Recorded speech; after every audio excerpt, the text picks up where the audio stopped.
Good morning mga idol, happy Sunday. Happy Sunday sa inyo lahat dyan mga idol ko. Sa mga viewers ko. Good morning, happy Sunday. So ngayong araw mga idol, nagagawa tayo ng breeding area ng ating alagang mga manok. Kasi ang hirap pag walang breeding area. Hindi natin namumonitor yung mga palahi natin. So ngayong araw andito kami. Buti nga dumating yung kumpare ko mga idol. Tinulungan tayo. So dahil sa tinulungan tayo mga idol, bibigyan natin siya ng premium mamaya.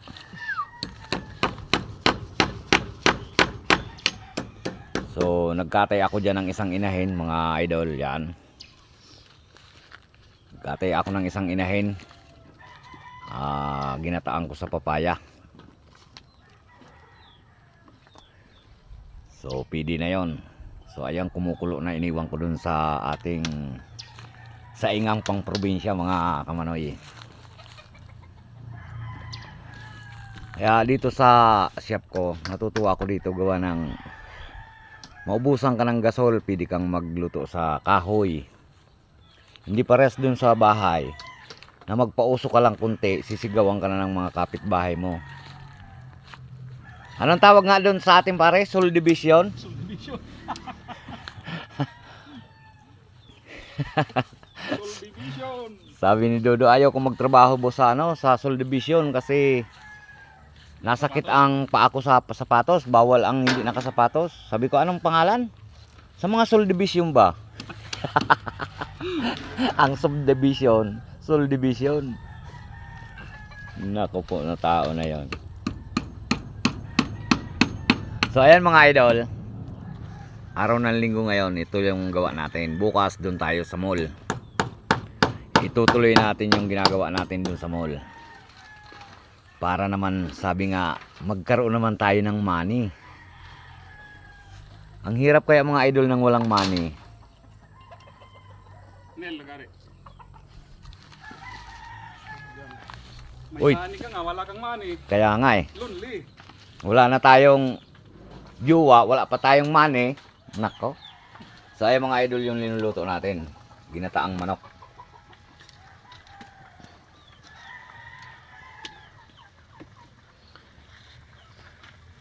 Yan mga lutuan ng probinsya. Nung maliit pa ako, naalala ko yung mga ganitong lutuan mga idol.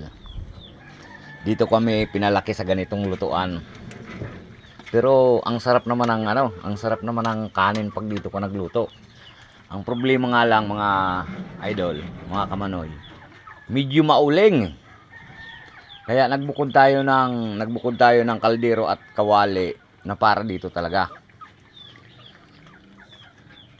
Kasi mauling. So ayan mga idol, malapit na matapos yung breeding area natin. Ang manok ko kasi ngayon mga idol, kikwento ko sa inyo, napakarami, nasa 40 inahin to. Ayan, puro nasa kulungan. So ang hirap kapag gumagawa kami ng, yan pala yung panghalo natin na papaya. Ang hirap kapag yung gumagawa kami ng mga aluminum, nakikisali sa ginagawa namin. Kaya yan, kinulong muna natin yan.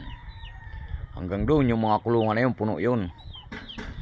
Tapos yung mga lalaki naman mga idol, mga kamanoy, ayan, puro nakatali. Ako bihira lang ako magsabong mga kamanoy, mga idol. Baka sabihin nyo, sabungero ako, hindi. Ang sabong ko sa bawat isang taon, isang bisis lang din. Halimbawa, yung mga manok ko, pag isang taon nila, saka ko yan ilalaban. Halimbawa, January na pinisa yan, sunod na January ako maglalaban. So dito pala mga manoy, meron pa tayong mga sisiw.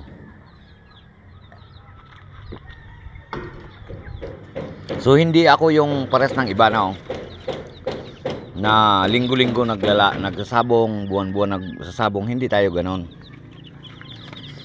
So ay yung mga sisiw natin ang gaganda, oh. So yan, 20 piraso yan mga idol. So may ibababa pa tayo na 50 sisiw. So yan naman, kaya ako mahilig mag-alaga katulad nga ngayon. Tinatamad ka sa palengke pumunta, pili kang kumatay. So tipid ka na, masarap ang ulam mo. So yun ang kagandahan mga kamanoy. So mga kamanoy, thank you so much. Hanggang sa muli. Hanggang dito lang muna yung kunting kwentuhan natin. So bye bye, God bless, happy Sunday sa inyong lahat dyan mga idol.